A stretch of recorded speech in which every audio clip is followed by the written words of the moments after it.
Bonjour et bienvenue dans une nouvelle vidéo. Nous allons parler des règles relatives à l'exploitation des ressources minérales de la zone. Avant de commencer, n'oubliez pas de me soutenir en vous abonnant et en likant ma vidéo si vous aimez mon travail. Jusqu'à la fin du XXe siècle, l'exploitation des ressources minérales de la zone n'était pas rentable. L'avancée technologique nécessaire à cette activité permet de commencer à les considérer comme telles. Depuis sa création juridique, de par son régime, l'intérêt de la zone réside dans la possibilité d'en exploiter les ressources un jour. Cette exploitation concerne en particulier les nodules polymétalliques, les encroûtements de ferromanganèse et les sulfures polymétalliques. Ils contiennent du manganèse, du cobalt, du cuivre ou encore du nickel. On les trouve essentiellement dans la partie centrale de l'océan Pacifique, dans la zone de Clarion-Clipperton, ainsi que dans l'océan Indien ou encore au large de la Nouvelle-Zélande. Intéressons-nous aux règles de droit international relatives à l'exploitation de ces ressources, un enjeu actuel qui mêle intérêts économiques, géopolitiques et pose la question de la dépendance de notre société à certains minéraux dans le cadre de la transition énergétique. Ces règles sont contenues dans la Convention des Nations Unies sur le droit de la mer de 1982. Cette dernière reprend notamment les deux principes relatifs à l'exploitation de la zone dégagés par le Comité des fonds marins de 1967 aux fins exclusivement pacifiques et dans l'intérêt de l'humanité. Commençons par examiner les termes. L'article 133 déclare qu'aux fins de la présente partie, on entend par ressources toutes les ressources minérales solides, liquides ou gazeuses in situ qui, dans la zone, se trouvent dans les fonds marins ou dans leur sous-sol, y compris les nodules polymétalliques. Les ressources, une fois extraites de la zone, sont dénommées minéraux. Les États doivent se conformer à la partie 11 de la Convention relative à la zone et engagent leurs responsabilités contractuelles conformément à l'article 139. Un État partie ou une organisation internationale est responsable des dommages résultant d'un manquement de sa part aux obligations qui lui incombent en vertu de la présente partie. Les États parties ou organisations internationales agissant de concert assument conjointement et solidairement cette responsabilité. Toutefois, l'État partie n'est pas responsable des dommages résultant d'un tel manquement de la part d'une personne patronnée par lui s'il a pris toutes les mesures nécessaires et appropriées pour assurer le respect effectif de la présente partie des annexes qui s'y rapportent. Bien que la zone ne fasse actuellement pas l'objet d'une quelconque exploitation, une politique en matière de production a été définie à l'article 151. L'AIFM prend les mesures nécessaires pour favoriser la croissance, le fonctionnement efficace et la stabilité des marchés pour les produits de base tirés des minéraux provenant de la zone, à des prix rémunérateurs pour les producteurs et justes pour les consommateurs. Cette exploitation ne peut commencer qu'avec un plan de travail approuvé par l'AIFM qui délivrera une autorisation de production dans un délai de 5 ans. La demande d'autorisation comprend la quantité annuelle du nickel prévue ou encore un tableau des dépenses qui seront engagées par l'exploitant. En effet, l'autorité délivre une autorisation de production pour la quantité spécifiée dans la demande. Une fois le permis délivré, s'ouvre une période intérimaire de 5 ans avant l'année prévue pour le démarrage de la première production commerciale, pour laquelle le plafond de production valable pour une année quelconque de la période intérimaire est donné par un calcul défini au paragraphe 4a. Un mécanisme portant sur les règles d'exploitation est prévu au paragraphe suivant. L'exploitation minière se fait par l'AIFM et pour le compte de l'humanité tout entière en vertu de son statut de patrimoine commun de l'humanité, conformément à l'article 153, paragraphe 1er. Par ailleurs, les activités menées dans la zone le sont conformément au paragraphe 3 par l'entreprise et en association avec l'autorité par des États parties ou des entreprises d'État ou par des personnes physiques ou morales possédant la nationalité d'État partie ou effectivement contrôlées par eux ou leurs ressortissants lorsqu'elles sont patronnées par ces États ou par tout groupe des catégories précitées qui satisfait aux conditions stipulées dans la présente partie. Ainsi, l'entreprise est l'organe de l'AIFM relatif à l'exploitation de la zone et l'exploitation se fait par les États parties et des organismes patronnés par ces États. Par exemple, l'Ifremer est l'organisme patronné par la France. L'article 153, paragraphe 3, indique: les activités menées dans la zone le sont selon un plan de travail formel et écrit qui revêt la forme d'un contrat lorsque l'exploitation se fait entre un État et un organisme ou une entreprise d'État patronnée. Les activités menées dans la zone s'effectuent sous le contrôle de l'AIFM, qui peut prendre à tout moment toute mesure prévue pour assurer le respect et pour être à même d'exercer les fonctions de contrôle et de réglementation qui lui incombent en vertu de la présente partie ou d'un contrat.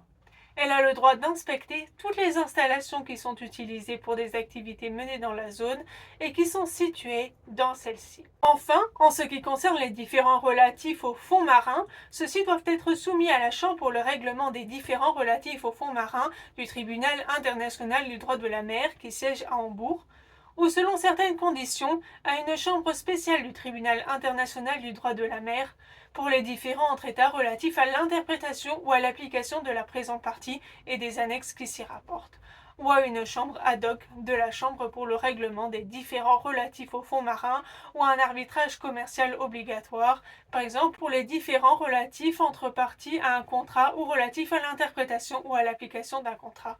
L'article 154 prévoit un examen général et systématique de la manière dont le régime international de la zone établi par la Convention a fonctionné dans la pratique pour permettre d'améliorer le régime. Celui-ci a lieu tous les 5 ans. Par ailleurs, l'article 155 prévoit également la tenue d'une conférence de révision 15 ans après le 1er janvier de l'année du démarrage de la première production commerciale au titre d'un plan de travail approuvé portant sur l'exploitation de la zone, mais qui ne devra pas porter atteinte au statut de patrimoine commun de l'humanité et tout ce qui s'y rapporte. Pas de revendication étatique possible, à des fins pacifiques, etc. La conférence de révision veillera à ce que soit maintenu le principe de patrimoine commun de l'humanité, le régime international visant à son exploitation équitable au bénéfice de tous les pays, en particulier des États en développement, et l'existence d'une autorité chargée d'organiser, de mener et de contrôler les activités dans la zone. Elle veillera également au maintien des principes énoncés dans la présente partie en ce qui concerne l'exclusion de toute revendication et de tout exercice de souveraineté sur une partie quelconque de la zone, les droits des États et leur conduite générale ayant trait à la zone, ainsi que leur participation aux activités menées dans la zone conformément à la Convention. La prévention de la monopolisation des activités menées dans la zone, l'utilisation de la zone à des fins exclusivement pacifiques, les aspects économiques des activités menées dans la zone, la recherche scientifique marine, le transfert des techniques, la protection du milieu marin et la protection de la vie humaine, les droits des États côtiers, le régime juridique des eaux surjacentes à la zone et celui de l'espace aérien situé au-dessus de ces eaux et la compatibilité des activités menées dans la zone et des autres activités s'exerçant dans le milieu marin. Mais pour l'instant, en l'absence d'exploitation, cet article n'est pas encore applicable. L'exploitation des ressources minérales des fonds marins, notamment les nodules polymétalliques, ségalés gorgés notamment de nickel, de cobalt, de cuivre, indispensables aux batteries, panneaux solaires et autres outils électroniques, est un sujet stratégique dans l'économie actuelle. Ainsi, le président des États-Unis a lancé une course effrénée à cette exploitation afin de sortir de la dépendance du pays aux puissances étrangères, en particulier la Chine, qui exerce un monopole sur ces matières premières critiques. Par conséquent, le 24 avril 2025, Trump a signé un décret visant à accélérer l'exploitation des minéraux critiques situés dans les fonds marins américains, mais également internationaux, contournant le droit international qui donne compétence exclusive à l'AIFM pour la délivrance de permis, et le fait que ces fonds marins situés au-delà des juridictions internationales aient le statut de patrimoine commun de l'humanité, et leur exploitation ne peut se faire qu'au profit de l'humanité tout entière, et non sur la base du principe du premier venu, premier servi. La communauté internationale a condamné cette politique, comme c'est également le cas de la Chine par exemple. Selon un nouveau rapport du RAND portant sur les implications potentielles de l'émergence d'une industrie d'exploitation minière des fonds marins sur les chaînes d'approvisionnement en minéraux critiques, les revenus des pays en développement et la géopolitique mondiale, cette activité pourrait impacter négativement les revenus des pays en développement qui dépendent des redevances de l'exploitation terrestre et affecterait les relations géopolitiques, en particulier dans la région Indo-Pacifique. Il s'agirait également d'un dangereux précédent qui ouvrirait la voie à la privatisation des océans, car si les États-Unis s'arrogent ce droit, pourquoi pas la Chine, la Russie ou de plus petits États aux grandes ambitions maritimes. Certains États, notamment la Norvège, le Japon, les îles Cook ou encore la Papouasie-Nouvelle-Guinée, ont déjà accordé des permis d'exploration dans leurs ZEE, et la Norvège et la Papouasie-Nouvelle-Guinée ont également accordé des permis d'exploitation, mais sans début d'activité pour l'instant. Des entreprises privées comme le canadien TMC ou le belge GSR ont déjà procédé à des tests de collecte. TMC a d'ailleurs déposé dès l'annonce du président des États-Unis d'accélérer l'exploitation minière une demande de permis d'exploitation auprès de la National Oceanic and Atmospheric Administration, agence fédérale compétente aux États-Unis portant sur des extractions minières dans la zone Clarion-Clipperton.